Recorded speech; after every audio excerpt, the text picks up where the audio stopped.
Breaking news দর্শক বন্ধুরা, 2 কোটি কর্মী ঢাকার উদ্দেশ্যে রওনা করে দিলেন আওয়ামী লীগের। আপনারা অনেকেই জানেন আওয়ামী লীগের এই সমন্বয়কারীরা যে পরিমাণ মব জাস্টিস, গণহত্যা এবং গণকারে মামলা, দখলবাজিতা একের পর এক এই ধরনের অনাকাঙ্ক্ষিত ঘটনা আওয়ামী লীগের উপরে চালিয়ে যাচ্ছে। এটা রুখে দেওয়ার জন্যই আওয়ামী লীগের 2 কোটি কর্মী সোহেল তাজ এবং ফারাজ করিমের নির্দেশে 2 কোটি কর্মী ঢাকা দখল করার জন্য রওনা করে দিলেন। আর এই দেশে ক্ষমতা আসতে পারবে না, আওয়ামী লীগ আসছে, শেখ হাসিনা শোন না, এটা আমি সঠিক গলায় বলতে পারবো, শেখ হাসিনা শোন। 2 কোটি আওয়ামী লীগ ঢাকা শহরে এসে মিছিল মিটিং করতেছে, তা ডক্টর ইউনূস স্টক করবে, এটা যেরকম সত্যি। আর ডক্টর ইউনূস সাহেবের কথাও এরকম সত্যি। বয়স আসছে 76 বছর, ওর এখন দেশ নিয়ে হিসেব কিতাব করতে করতে 1 বছরের ভিতরে খালেদা জিয়ার চেয়েও বেশি মানসিক রোগী হয়ে যাবে। আগামী 20 জানুয়ারি থেকে আমেরিকার প্রেসিডেন্ট হিসেবে সহকারীভাবে দায়িত্ব নেবেন ডোনাল্ড ট্রাম্প। ফলে বাংলাদেশের ইউনূস প্রশাসন ইতিমধ্যেই থরহরিকম্প। প্রিয় দর্শক, এই মাত্র পাওয়া খুবই গুরুত্বপূর্ণ ভিডিওতে আপনাকে স্বাগতম।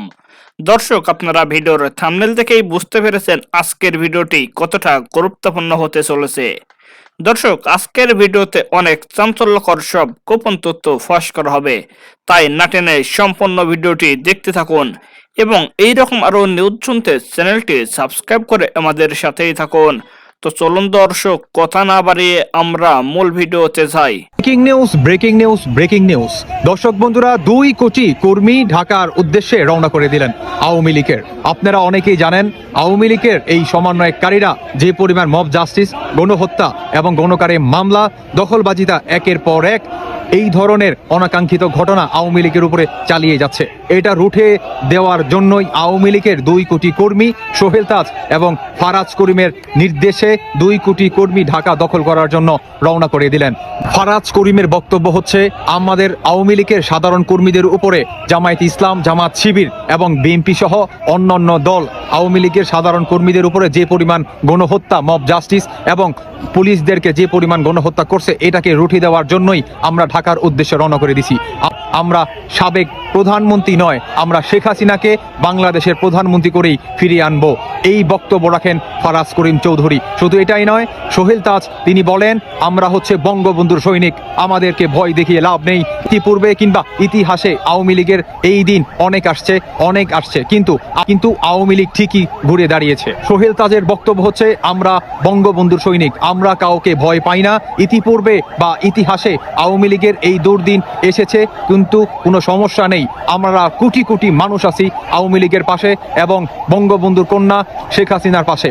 শেখ হাসিনা তোমার ভয় নাই, রাজপথ ছাড়ি নাই, এই স্লোগানে আওয়ামী লীগের কোটি কোটি কর্মী ঢাকার উদ্দেশ্যে রওনা করে দিলেন।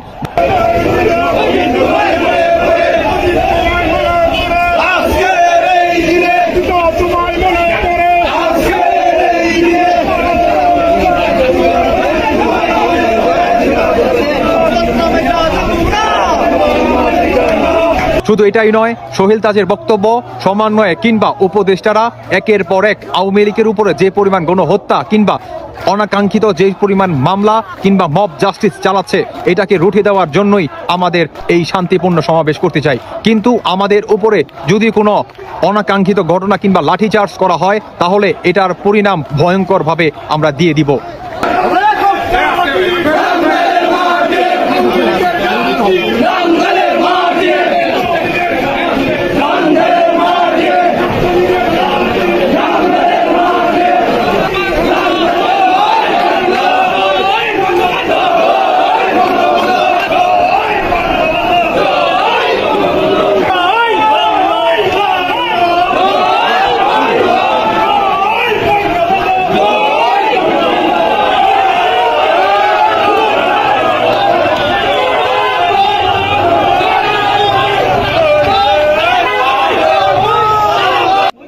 দর্শক বন্ধুরা, ফারাজ করিম তিনি আরো বলেন যে সমন্বয়ক এবং উপদেষ্টারা তারা বলেন 1971 সালকে তারা রিসেট বাটন টিপ দিয়ে শেষ করে দিতে চায়, কিন্তু আমরা তাদেরকে জানিয়ে দিতে চাই, আমরা শেখ হাসিনার সৈনিক, আমরা শেখ মুজিবরের সৈনিক, আমরা রাজপথ ছাড়ি নাই, শেখ হাসিনাকে ভুলি নাই, রাজপথ ছাড়ি নাই, শেখ মুজিবরকে ভুলি নাই।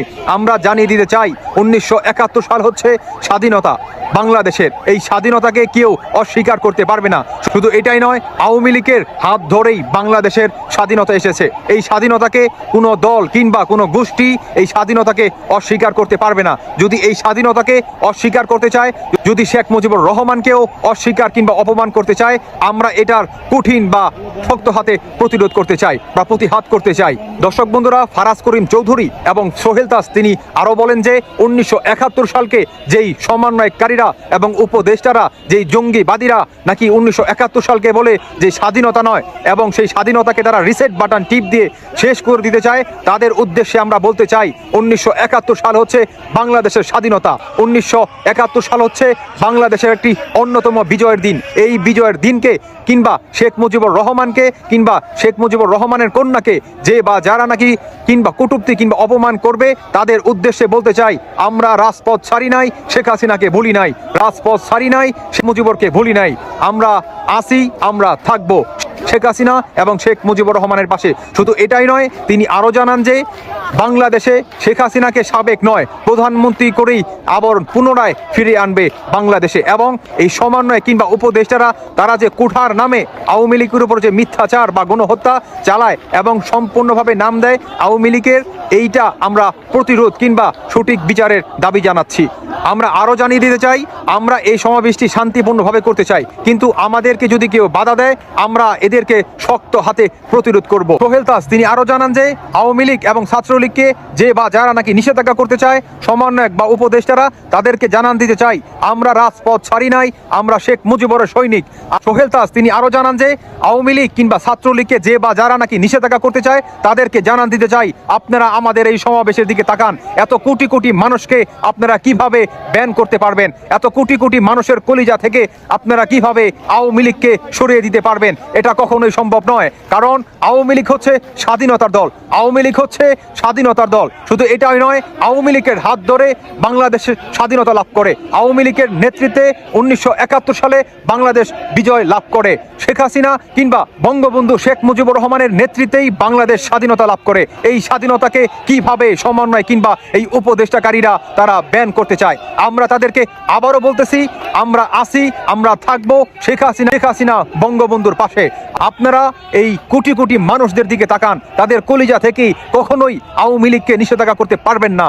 আওয়ামী লীগ আছে, আওয়ামী লীগ থাকবে, কিংবা আওয়ামী লীগের হাত ধরেই নতুন বাংলাদেশ দেখবো আমরা ইনশাল্লাহ। দর্শক বন্ধুরা, এই ছিল সোহেল তাজ ফারাজ করিমের বক্তব্য। হাইকোর্টকে স্বরাষ্ট্র মন্ত্রণালয় বিডিআর হত্যা নিয়ে কমিশন গঠন করা হবে না। বিডিআর হত্যা নিয়ে কমিশন গঠন করা হচ্ছে না। এই বিষয়ে 2টি মামলা বিচারাধীন থাকায় আপাতত কমিশন গঠনের সিদ্ধান্ত থেকে সরে এসেছে সরকার। রবিবার 15 ডিসেম্বর হাইকোর্টকে এই সিদ্ধান্তের কথা জানিয়েছেন স্বরাষ্ট্র মন্ত্রণালয়। বিচারপতি ফারাহ মাহবুব ও বিচারপতি দেবাশিস রায় চৌধুরীর নেতৃত্বাধীন হাইকোর্ট বেঞ্চে এ তথ্য জানান ডেপুটি অ্যাটর্নি জেনারেল তামিম খান। এর আগে বিডিআর হত্যার পুরো ঘটনায় তদন্তে কমিশন গঠনের কথা বললেও রবিবার সকালে এমন তথ্য জানিয়েছেন স্বরাষ্ট্র মন্ত্রণালয়। 2009 সালের 25 ও 26 ফেব্রুয়ারি পিলখানায় বিডিআর সদর দপ্তরে বিদ্রোহের ঘটনায় 57 জন সেনা কর্মকর্তা সহ 74 জন হত্যাকাণ্ডের শিকার হন। এই ঘটনায় প্রথমে রাজধানীর লালবাগ থানায় হত্যা ও বিস্ফোরক আইনে 2টি মামলা হয়।